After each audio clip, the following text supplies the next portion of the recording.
મિત્રો 90% લોકો નથી જાણતા કે ચૈત્ર મહિનામાં કડવો લીમડો કેવી રીતે પીવો જોઈએ અને પીવાના ફાયદા શું છે।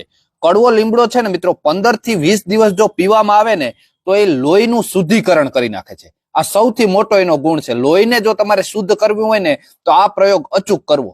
લોહી શુદ્ધ થશે ને તો ચામડીના રોગો મટી જશે। દાખલા તરીકે દાદર, ખરજવું, ખંજવાળ આમાં ખૂબ મોટી રાહત થશે અને જે યુવાનોને પિત્ત વધી જતું હોય ને એ પિત્ત પણ શાંત થઈ જશે। વારંવાર તાવ આવતો હોય આવા પ્રશ્નો હોય ને એ પણ શાંત થઈ જશે। હવે વાત એ રહી તો ભાઈ તો કેવી રીતે પીવો જોઈએ, તો સાંજે 6 વાગ્યે એક મુઠ્ઠી ભરાય ને એટલા લીમડાના કુણા કુણા પાન ને ફૂલ, એક મુઠ્ઠીમાં કુણા કુણા પાન ને ફૂલ બે આવી જવું જોઈએ એટલું લઈ આવવાનું। ઘરે લઈ આવી 1 ગ્લાસ પાણીમાં આ બધું નાખી પલાળી અને ઢાંકીને મૂકી દેવાનું।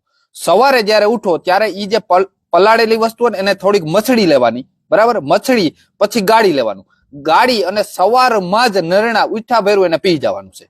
પછી પીધા પછી 1 કલાક સુધી કોઈ પણ ખાવા પીવાનું નથી, બરાબર, આ એનો નિયમ છે।